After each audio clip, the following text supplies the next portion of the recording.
Ladies and gentlemen, thank you for bearing with us. As we move forward through our afternoon program here and our panels, we've got a real treat for us now at the moment. We're moving into the actual energy that is powering the green metal hubs of the future, and moderating our panel today is Dr. Klaus Kleinfeld. Welcome to our panel. Pleasure. Thank you. Pleasure. Well, welcome. Good to have you all here, and hope to get some more people attracted by your enthusiasm, so that you will surely show for this wonderful subject. We had a meeting before and we got all excited about it. So what are we going to talk about it? We're going to talk about what role do renewables, what role can renewables, including hydrogen, play in the minerals industry? And I think there is a lot that we will say about it. So we have a great panel. We have on my left side Jeffrey Large, who's with McKinsey. He's a partner there. He's responsible for metals as well as for global aluminum. So Jeffrey, good to have you. Then we have also Dr. John Bradford, as a VP Global Initiatives at the Colorado School of Mines.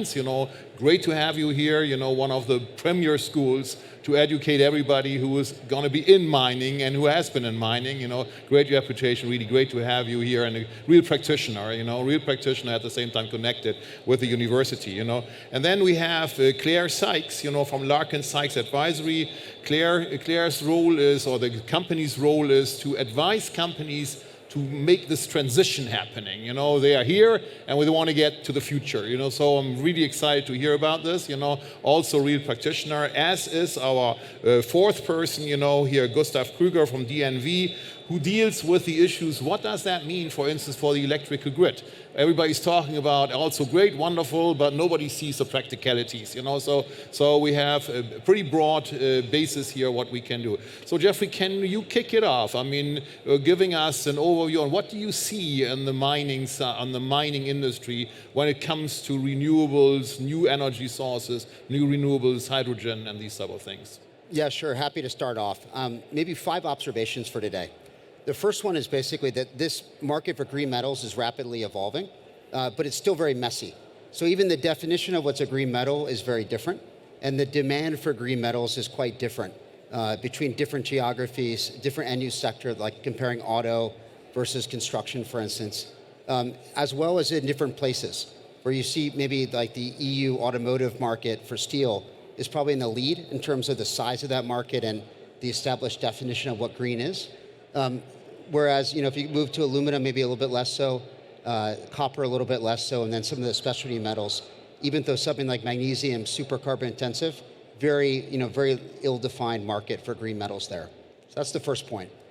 Second point is actually it's going to cost a lot to be able to decarbonize the sector. A recent estimate that McKinsey did estimate $5 trillion to decarbonize the metals and mining sector over the next 20 years, and that's just in CapEx. So a tremendous cost.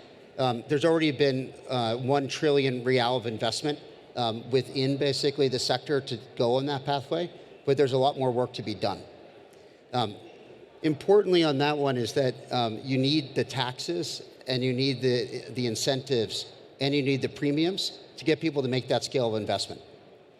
Third point is there's many pathways to decarbonize. So you hear a lot of talk about hydrogen. It depends if we're talking about scope 1 or scope 2 decarbonization. It depends a little bit on whether or not I can electrify or if that's not an option. And we'll talk a lot more about that today.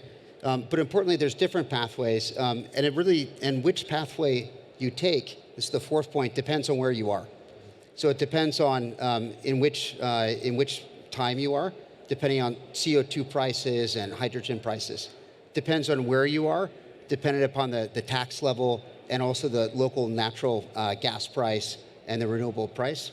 And finally, it also depends a little bit on your starting point. So if you're an existing blast furnace, putting carbon capture on might make a lot more sense in the near term than scrapping everything and going to hydrogen DRIs. There's a little bit of a starting point question on when you're making the decision. The fifth point is basically that we should focus on good solutions now versus waiting for perfect solutions for the future.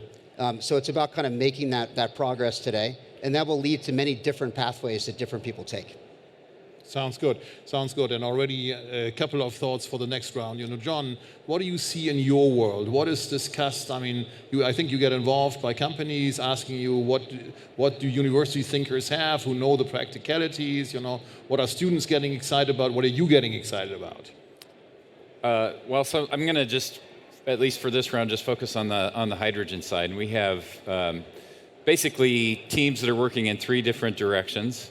With hydrogen, and in some cases those are competing, in some cases they're complementary. But you can really think about these 3 different directions in time scales, so near term, medium term, and long term.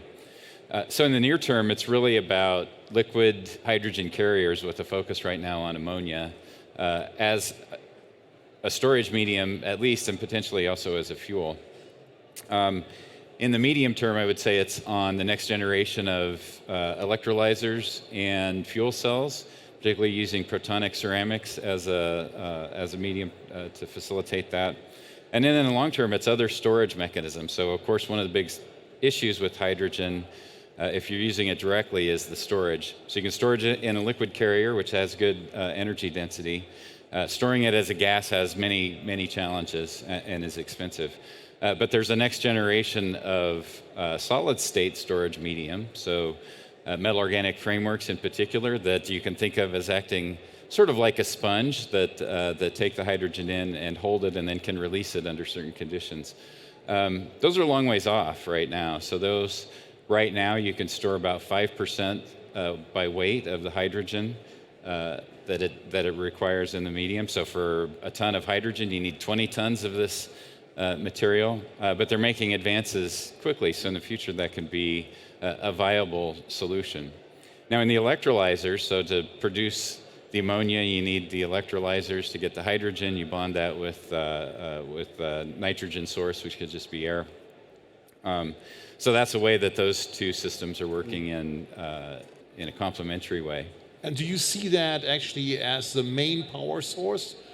Are we at a point where you can see that hydrogen could be a main power source for large energy intense mining processes or refining processes? So in the very near term, so ammonia, for example. So if you produce ammonia with green, blue, or pink hydrogen, whatever your way of producing that is, you can produce ammonia. You can store it safely, and then you can use that ammonia as a combustion fuel in existing combustion engine. So that's ready to go.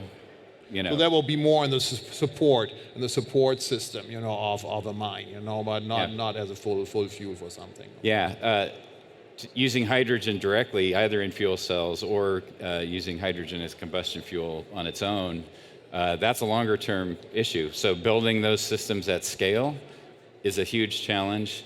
And then there are the issues with storage that we talked about a little bit before. So. Very good. Thank you.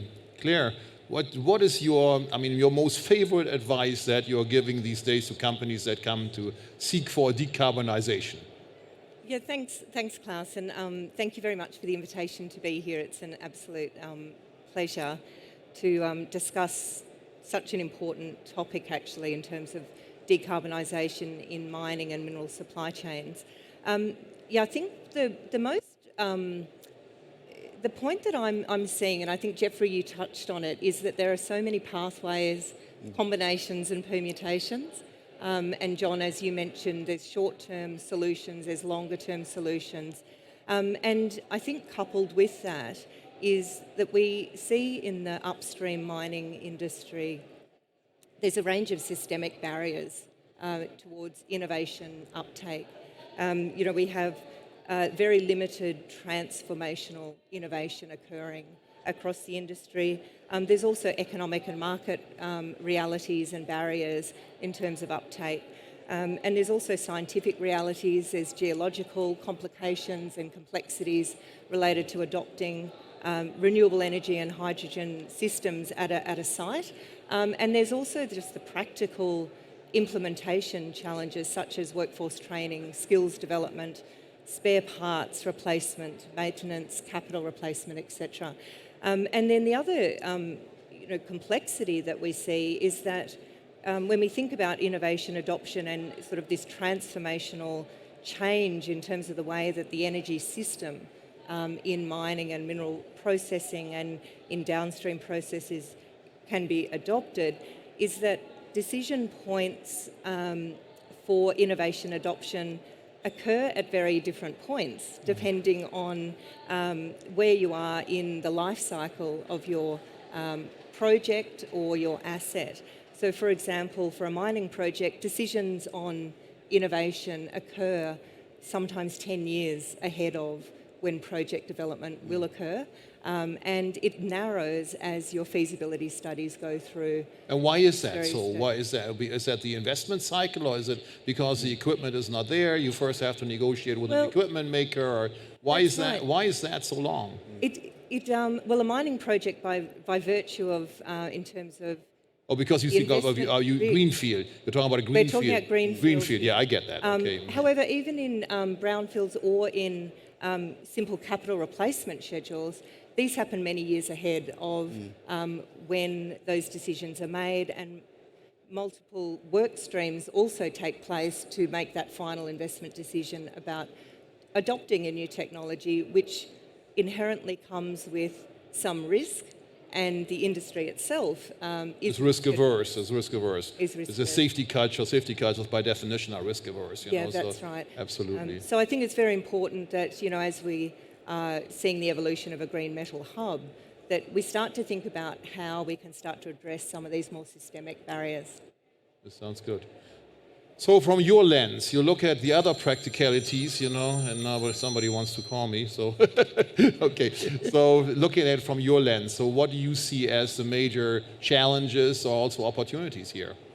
Yeah, so I think from the hydrogen production point of view where I'm involved, and there are a lot of big changes happening very fast. So as we all know, the demand for hydrogen is at the moment quite fixed. We know it's around 100 megatons a year. And to make up that, which is now at the moment still grey and to a certain extent blue hydrogen with green hydrogen, there is a set market. And a lot of companies are jumping at that pie. And I think by 2030, probably we'll be able to make up that in green hydrogen. And when we now look at the green metal hub, I think there is still some interpretation and some finding out where do we go with this. Where does hydrogen factor into the whole green metal process, from mining, processing, recycling, use cases? Where does it factor in? Is it just an energy storage medium, like a battery, or is it a fuel that can be transported from one location to another? That kind of needs to be still, I think, figured out to a certain extent. And I mean, you are an expert also in looking at grid structures, so maybe you want to say a few words about that also. Yes. Currently you're talking about kind of an independent mine, independent supply. That's a relatively easy thing, but it deprives us of having, that would require having the utility right at the site, Yes, so as we all know, green hydrogen means that you don't use any carbon-based fuels as your basis. So that's a nice thing to see, is how the industry has actually jumped at this and said, let's get away with the grid. We'll start building our own transmission grids at extra high voltage levels with all the protection and control functionality in there, but just sourcing renewable energy to produce hydrogen. So that is real green hydrogen. Okay, we're not looking at how PV panels and wind turbines are produced. Let's rather stay away from that for the moment. But just from an energy point of view, it is proper green. And that's a fundamental shift. Yes. Once we are there, we're still quite a way away from that, right? Yeah, I think there are already enough pilot plants up and running that we can say this is definitely going to work. I think at the end of the day, in 10 or so years' time, we'll see how the market forces will kind of even it out, which of these pilot plants might be coming at a bit high price point that they might be not economically viable, but from a technical point of view, they're definitely viable. Yeah, 100% agree. The technology is ripe. Yes. It's ready. Yeah, It's ready exactly. for a long time. I don't think that has been the major issue. Jeffrey, I mean, you alluded to, I think I heard you saying, when we did an analysis, we saw some sweet spots. Kind of, these are the things that we feel that are making sense in the beginning and where you can already have a commercial case.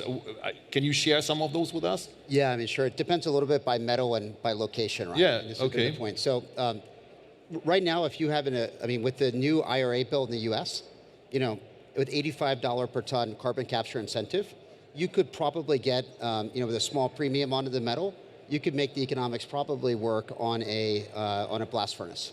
So that'd be, kind of one step on the steel value chain. Well, it's an interesting point. I mean, the Inflation Reduction Act, what a wonderful name for something that does this, so but only politicians can come up with this, Yeah. But it's an interesting point because through a government intervention of this sort, suddenly a whole region like the USA has become the epicenter that green is going to. Yeah, and if you think about the US, there's two different options people are pursuing on the steel side. One would be a carbon capture. The other one is basically a natural gas DRI plus carbon capture until green hydrogen or blue hydrogen is ready. And there's incentives also in the green and the blue hydrogen in the US. So these are definitely different pathways that people are pursuing aggressively in the US. And also within Saudi with the carbon capture hub that's being built with different green hydrogen options. We'll expect to see something very similar here. We're also, you've seen the announcements of people thinking about producing HBI in the kingdom as well. So you can see these two different areas emerging. You also then, if you go to South America, you have people going with charcoal, right? Charcoal-based pig iron, and being able to, there's a debate about how green it is, but these are some of the near-term pathways. Whereas over the long term, if the price of green hydrogen comes down sufficiently, and there's enough DR pellets available, that most likely will be the decision for new investments, even though existing investments might go, brownfield, might go different pathways.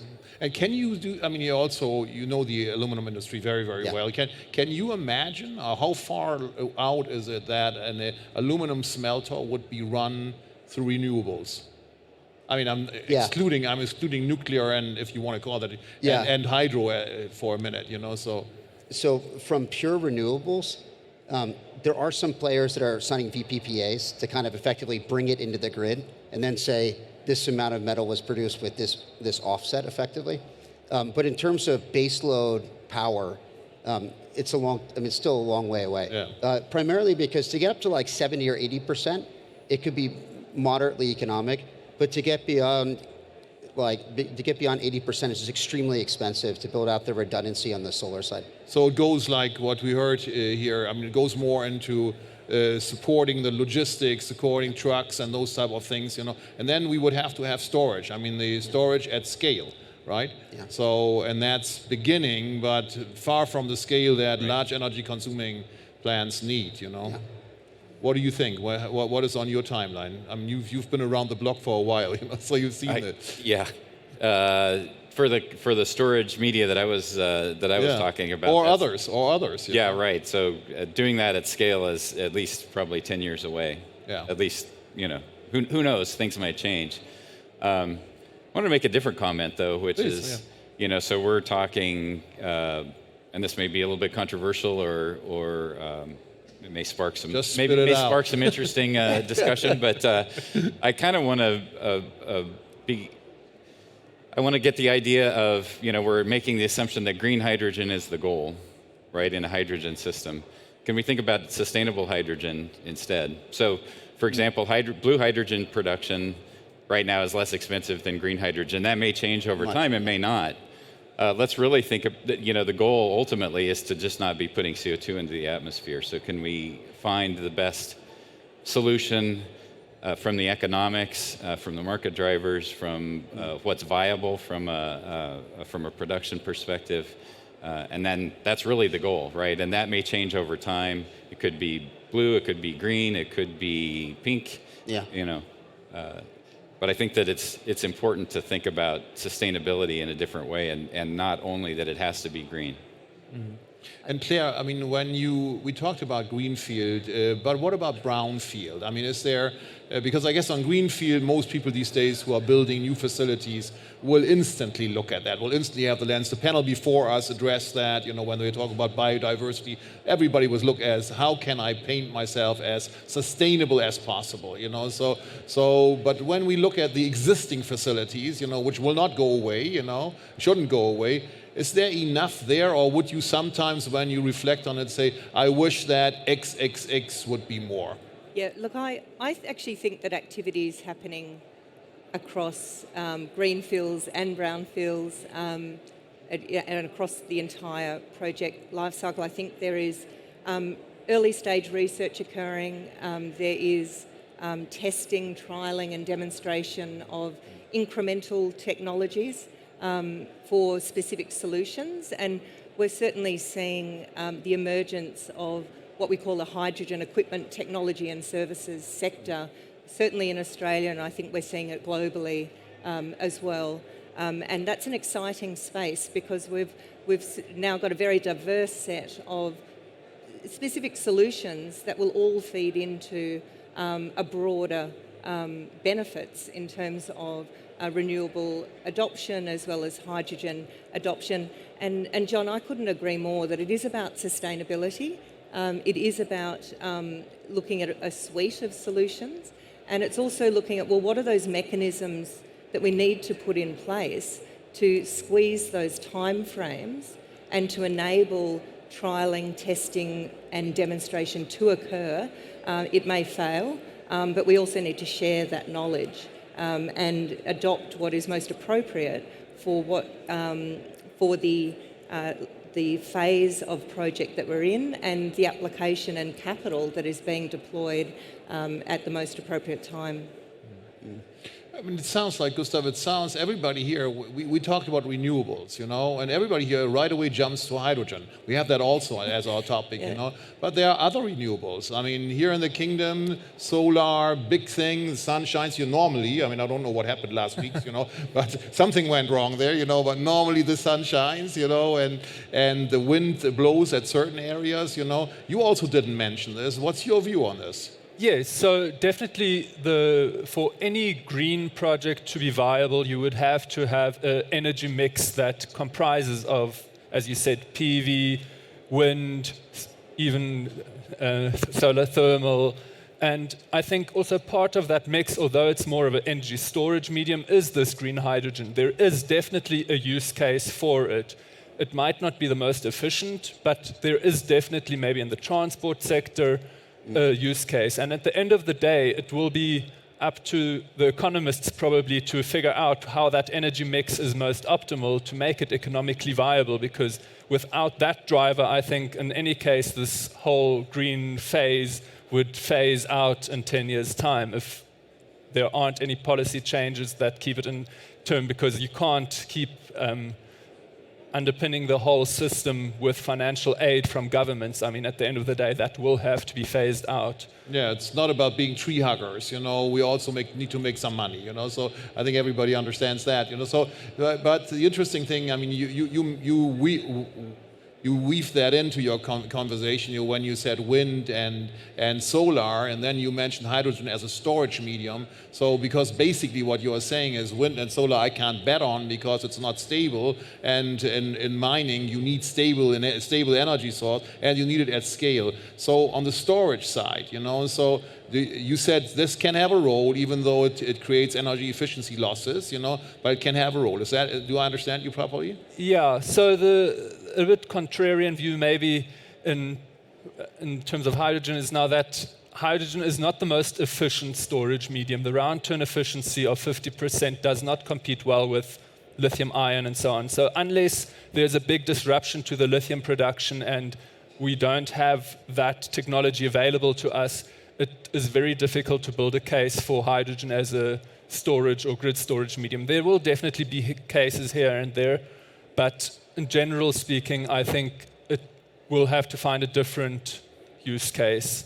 Mm-hmm. So the cost of the efficiency loss and the cost of hydrogen is also still a big barrier. Yes. Don't you see, I mean, I've seen some utility scale storage solutions, I mean, that are tested out, that are basically just compressing air, compressing CO2, pumping it back and forth, but utility scale. I kind of get excited about this. Yes, so there are many different energy storage technologies there, molten salt, Yeah, even exactly. heating sand up. I mean, that Yeah, would be a good case exactly. here. I mean, you've got the heat and you've got the sand. They do it in Norway, funny enough, This is a Norwegian technology. Exactly. So I think there are so many different technologies, and we're still quite at the starting stage, and it would be a bit silly to say now this is going to be the technology of in 20 years' time. Same with hydrogen. Will that be the technology in 20 years' time? It's a little bit difficult to say now. There is a demand for it, and yes, we should definitely satisfy that demand with green hydrogen. But going further than that to say in storage or other use cases, hydrogen is the technology to use, it's, I think, a bit premature. Yeah, that's interesting. Very interesting view. Jeffrey, you also said in the beginning, you said green hydrogen, no, not green hydrogen, green metals, This is a growing market. There's kind of a consensus that that's where everybody wants to go, but as so often in life, companies print wonderful sustainability reports, but in the back end, they squeeze the last penny out of it, and if it's not cheaper, then they don't go for it. In the end, what I have seen is the market only changes when the consumer behavior changes. Yeah. When the consumer behavior suddenly says, we need a certificate for is this material green, you have to stand in front of me and tell me, is my new iPhone made out of an aluminum casing that is green aluminum? I mean, do you see that happening, or is this just PR talk? There are certain segments where that does exist. Like what? Like certain high-end luxury vehicles in the EU, maybe. Maybe certain packaging. I kind of like those. I don't know what you think here. Yeah. High-end luxury vehicles from Europe. That's not a bad Yeah, thing. I know. But then there's also certain parts of packaging, like for instance, where you can see it in terms of the end-use industries that are effectively buying it today, right? Like the auto companies are actually giving offtake agreements with premiums, so they're at least implicitly paying the premium on behalf of the consumer. You can see some of the can companies trying to get basically, green metal being put into the can sheet for aluminum cans to make sure they're also very competitive against a PET bottle, right? So there are certain segments, but it is only emerging. But that's why it's probably not going to be just consumer. It's going to be also, it's a carbon taxing question as well, right? I see. In So terms the of the price of regulator carbon. steps in, and you basically impose something that's a free good today. You make it a non-free good. Yeah, and then that creates the incentive structure. And just Right. one point that we haven't talked about as much is nuclear, right? Right. If we think about basically creating the baseload power for the future of the aluminum industry, nuclear like SMR reactors might actually be the right answer. How realistic do you think that is? Well, I mean, we'll from see a regulator, from a societal acceptance perspective, you said it's different in different regions. Yeah, it's going to be different in different regions, Yeah. but basically there is, maybe not in Europe, but at least in the US, there's a lot more of a movement towards SMR, for instance. Even Japan is now Yeah. building new ones after Fukushima. But it's interesting. That's very interesting, and there are new technologies around that. But I still believe it's going to be a long shot in many countries, So we're coming to an end. I already got a sign here, So one of the things that this forum is great at, it's saying we have a wish. We wish for bum to happen more, If I go to you next, and come back to you last, So what is your wish that you would say? I wish XXX more to happen. I'll just Call to action. I'm going to pick it up from the nuclear side, right? So I wish that we would recognize that we've got about 60 years of using mobile modular nuclear reactors as a power source, and this is for military applications which are regulated differently. Let's get over that regulatory hurdle and the perceptual hurdle that we know is in the public for this. Yeah, it's hard to dictate that. Though. It is. It's getting more positive press. No, that's very good. Yeah, that's right. Clear. So if I had a wish list, I think we've seen that there are, a myriad of options in terms of technology adoption for renewable energy and hydrogen, of course, in mineral supply chains.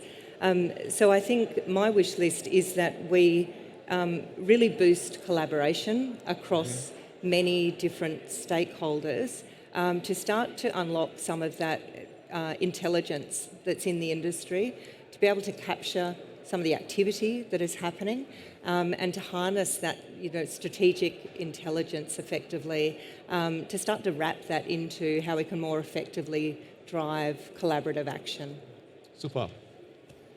I would wish that the other components that make up mineral processing and so on jump at the low-hanging fruits, like the industry has now jumped at producing green hydrogen, starting from building their own grids, just jump at it, and that other industries and other parts of that whole chain also jump at that opportunity, like the low-hanging fruits like that. I love it. Last word from you. More focus on carbon capture in the near term, as well nuclear, and then finally is recyclability. We're talking a lot about primary metals manufacturing, but also improving recyclability and better sorting technology will make a huge difference towards having better secondary supply. Very good, very good. I would add one thing, I think that also comes out here. The kingdom can play a large role in that, because everything that we talked about is here in the kingdom and is getting built out big time as part of Vision 2030. Talk about solar, talk about wind, talk about hydrogen. There's no other place where that is. This conference is a clear statement. We want this industry to be stronger, bringing people together here, bringing innovation together. So I think that's a great thing. Thank you for the organizers, and thank you to all my panelists. Thank you. Thank you. Thank you. Thank you. What a great panel. What a great discussion. Please give them a very warm thank you for the discussion as we ask them to leave the stage and get on with it. Well done.